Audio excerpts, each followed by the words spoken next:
Hello everyone, welcome to my channel. Today we have to start the design of singly reinforced beam by working stress method by WSM. तो question design का start करते हैं। Question मिलेगा design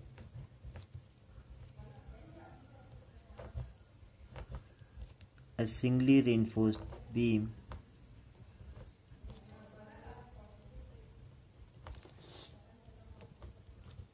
of span 5 meter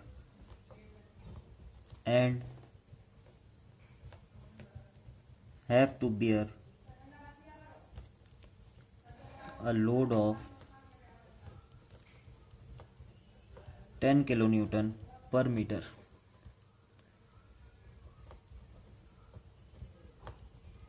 exclusive of its self weight.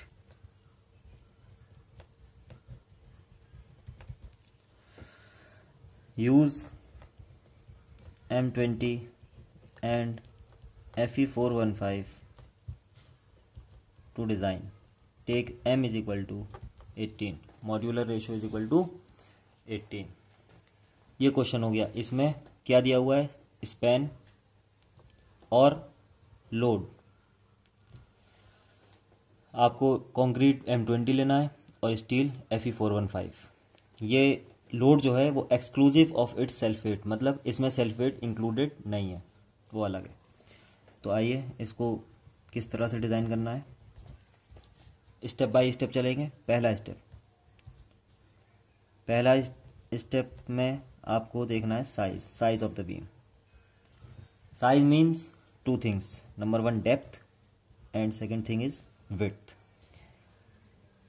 ये दोनों हमें assume करनी है। यहाँ पे डेप्थ ले ली, मान लिए मैंने यहाँ पे 450 mm और विड्थ ले ली 250 mm।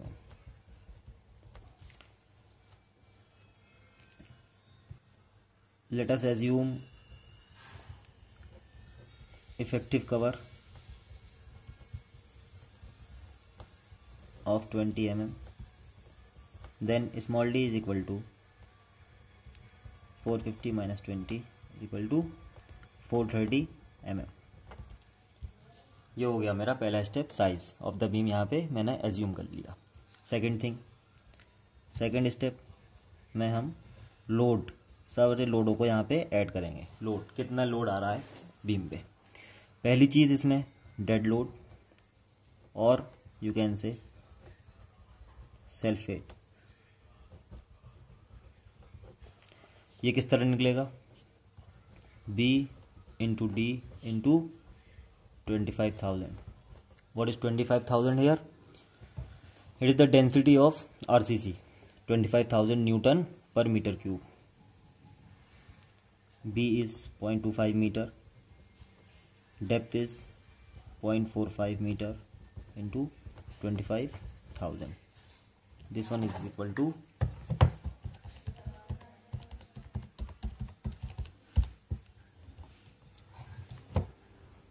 2812.5 newton per metre. Second thing is UDL, जो कि हमारी क्वेश्चन में गिवन है, is equal to 10,000 newton per metre. Kilo Newton को न्यूटन में यहाँ पे चेंज कर लिया, तो 10,000 newton per metre. Total load is equal to 12812.5 newton per metre. यहाँ पे second step complete. Load. Third step में निकालेंगे हम maximum bending moment. Maximum bending moment का फॉर्मूला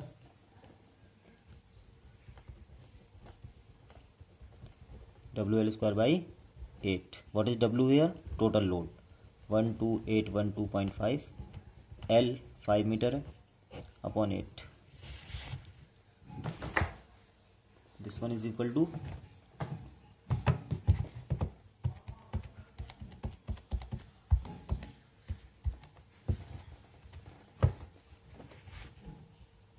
40039.0625 न्यूटन मीटर और 40039.062.5 न्यूटन mm। यहाँ पे third step complete. Maximum bending moment यहाँ पे हमने कंप्यूट कर लिया। फोर्थ स्टेप में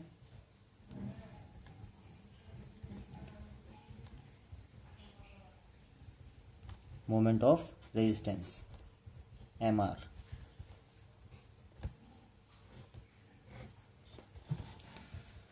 इसमें पहली चीज न्यूट्रल एक्सिस,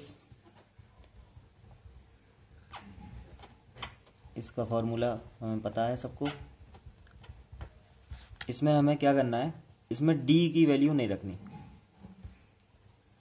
बाकी सबकी रख देनी है। M हमारा 18 गिवन था, sigma CV 20 divided by factor of safety 3 तो 6.6 आएगा। हम अप्रॉक्सीमेटली 7 लेके चलेंगे into D divided by 18 into 7 plus 230 is sigma ST for steel 415।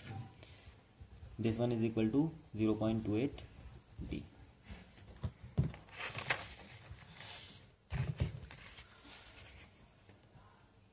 इसी में दूसरी चीज अब क्या निकालेंगे, labour arm Z is equal to D minus X by 3 is equal to D minus 0.28D divide by 3 is equal to take D common here, यहाँ बचा 1 minus 0.28 divide by 3 is equal to D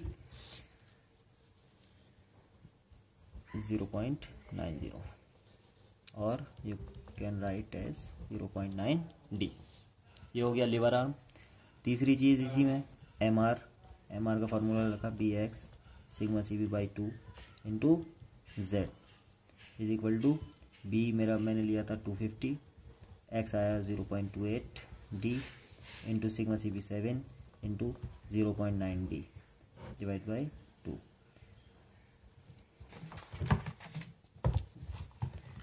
ये आ जाएगा मेरा 250 into 0.28 into 7 into 0.9 divide by 2। यह आ गया मेरा 220.5 D square, 2 D है यहाँ पे इसलिए D square. Now fifth step में आपने जो ये MR निकाला है मोमेंट ऑफ रेजिस्टेंस को बेंडिंग मोमेंट जो था हमारा थर्ड स्टेप में मैक्सिमम बेंडिंग मोमेंट, इसके बराबर रख देंगे, इसको इक्वेट कर देंगे। MR is equal to BM। MR is हमारा है 220.5 D स्क्वायर और बेंडिंग मोमेंट हमने निकाला था 4003906.5। यहाँ से हम D निकाल लेंगे, D is equal to 4003906.5 divided by 220.5। ये निकल जाएगा 4003906.5 डिवाइडेड बाई 220.5। ये आ गया मेरा 426.12 mm।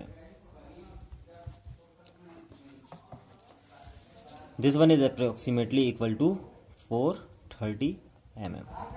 हमारी एज्यूम्ड जो D थी यहाँ पे स्मॉल d 430, ये आ गई मेरी स्मॉल d 430। तो हमारी डेप्थ यहाँ पे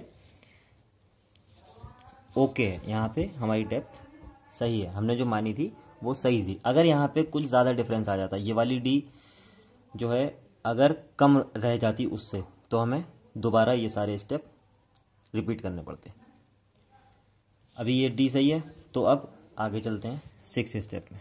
जब तक ये सही नहीं होगी जब तक यहीं पे स्टेप रिपीट होते रहेंगे। अब सिक्स्थ स्टेप है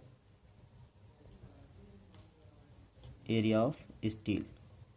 यहाँ पे हमारी डेप्थ चेक हो गई कि हमने जो डेप्थ मानी थी वो सही थी। हमारे जो इस लोड के लिए बीम की गहराई कितनी होनी चाहिए, बीम की डेप्थ कितनी होनी चाहिए, इतनी होनी चाहिए, और हमने मानी भी इतनी थी।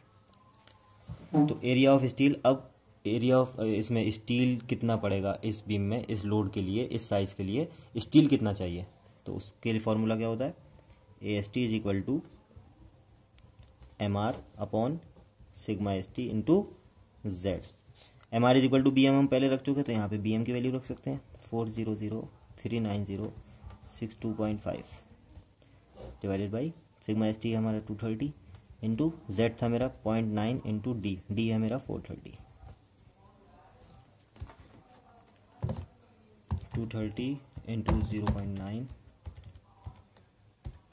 इंटू 430, 400,390,62.5 डिवाइड बाई दिस, मेरा आ गया ये 449.82 mm स्क्वायर। मेरा एरिया ऑफ स्टील कितना आया कि मुझे स्टील 449.82 mm स्क्वायर प्रोवाइड करनी है इस बीम में। इसके बाद यहाँ पे मैं निकालूंगा नंबर ऑफ बार, कितने बार डलेंगे इस AST के लिए।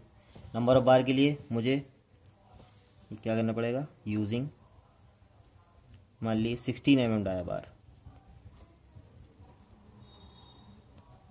यहाँ पे मैं ले सकता हूँ 16, 12, 20, 25, तो using 16 mm dia bar n is equal to number of bar is equal to AST divided by एक बार का area pi by 4 into dia square, dia is 16, तो AST 449.82 divided by pi by 4 into 16 square.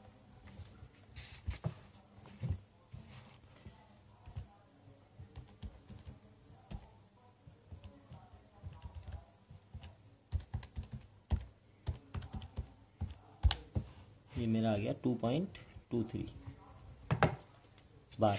अब ये decimal में है 2.23, मतलब 2.25 बार कैसे डालूंगा मैं बीम में, तो यहाँ पे इसको राउंड ऑफ करेंगे हमेशा आगे की तरफ, 2.1 भी होगा तो 3 बार्स। अब 3 बार हमने डल गए हमारे बीम में। इसमें क्या हुआ, हमारे जो इस AST से आए थे वो आए थे 2.23, लेकिन हमने डाले कितने, 3 बार, तो यहाँ पे AST चेंज हो जाएगा। अब मैं करूँगा एक्चुअल AST जो मेरा वाकई बीम में डला है। Actual AST is equal to pi by 4 dia square into number of bar मतलब 3, this one is equal to 3.14 by 4 into 16 square into 3।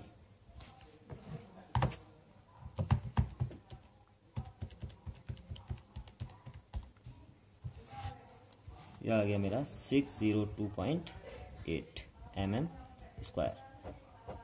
यह है मेरा एक्चुअल AST। नंबर ऑफ बार हैं 3, 16 mm डाया, साइज है मेरा बीम का 450 बाई 250, बेंडिंग मोमेंट MR सब यहाँ पे निकाल चुके। यहाँ पे मेरा डिज़ाइन हो गया कंप्लीट।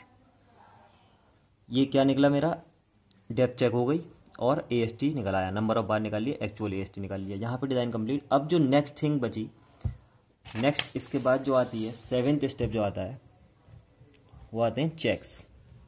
अब हम इसको चेक करेंगे, मिनिमम AST चेक होता है, शेयर चेक है, बॉन्ड चेक है, तो इसको बीम को अब चेक करेंगे। यहाँ पे डिज़ाइन कंप्लीट हो गया। यहाँ तक काफ़ी क्वेश्चन जो आते हैं वो यहीं तक आते हैं कि कैलकुलेट D एंड AST निकालो और डेप्थ निकाल लो, तो यहाँ तक क्वेश्चन हो गए कंप्लीट। डिज़ाइन इसे ही कहते हैं। आपको साइज़ पता होना चाहिए, size of beam, cross section size मतलब B और D पता होने चाहिए, और बेंडिंग मोमेंट पता होना चाहिए। पहले लोड फिर बेंडिंग मोमेंट फिर AST और फिर number of bar. 16 mm dia, हमने डाया खुद चूज़ किया है, हम 20 भी कर सकते हैं, 25 भी कर सकते हैं, 12 कर सकते हैं, 10 कर सकते हैं, जो भी करना हो। नंबर ऑफ बार निकाल लिए और एक्चुअल AST जो वाकई हमने प्रोवाइड किया हुआ है बीम में। इसके बाद सिर्फ चेक बचे, तो हम चेक पे इंशाल्लाह नेक्स्ट वीडियो पे आते हैं। Okay, thanks for watching, hope you understand. आपको यहाँ समझ में आने चाहिए। ये 6 स्टेप हैं बहुत इंपॉर्टेंट। ये 6 स्टेप हर डिज़ाइन में काम आएंगे। आगे लिंटल का डिज़ाइन, फिर कैंटिलीवर बीम, फिर स्लैब, तो ये सारे स्टेप तो कॉमन ही रहेंगे यहाँ तक। इसके बाद थोड़ा बहुत डिफरेंस आएगा, वो मैं बताता चलूँगा, लेकिन ये तो बहुत इंपॉर्टेंट है, आपको ये खुद से करना पड़ेगा। चेक इंशाल्लाह अगली वीडियो में। Okay, good bye. If you are a history student and have any query in it, so please click on the link of our another channel given in description.